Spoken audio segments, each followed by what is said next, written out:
बताएंगे यहाँ से दुनिया को कि भाई ये राजस्थान की सरकार तो उस मोनू मानेसर को गिरफ्तार करने जा रही है, प्रशासन जाती है, लेकिन हरियाणा की सरकार उसको बचा रही है। ये जब बड़े पुलिस कमिश्नर के मुंह से जब आएगा ना, तब लोगों को यकीन होगा कि हाँ वाकई में एक बड़ा एफर्ट लग रहा है, लेकिन हरियाणा उनको बचा रहा है।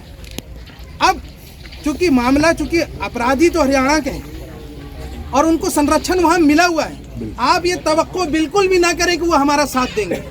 उनके लिए ऑलरेडी जो उनका वोट बैंक है वो फरीदाबाद, गुड़गांव में प्रदर्शन कर रहा है, सड़कों पे उतर करके, और सड़क पे उतर के उनका बचाव कर रहा है जो ये मोनू मानेसर जिसका आप आतंकी कह रहे हैं।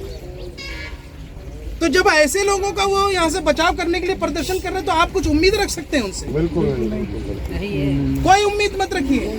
ये लड़ाई खुद की है, ये खुद लड़नी पड़ेगी। राजस्थान की कांग्रेस सरकार ने कई पत्रकारों जो जहर फैला रहे थे टेलीविजन में, उनको घुटने के बल लाने का काम किया है पहले भी, आप लोग जानते हैं। तो अगर गहलोत सरकार चाले तो ऐसे आताताइयों को घुटने के बल ला सकती है, इस बात का हमको यकीन है। लेकिन उसके लिए आपको पहला कदम उठाना पड़ेगा।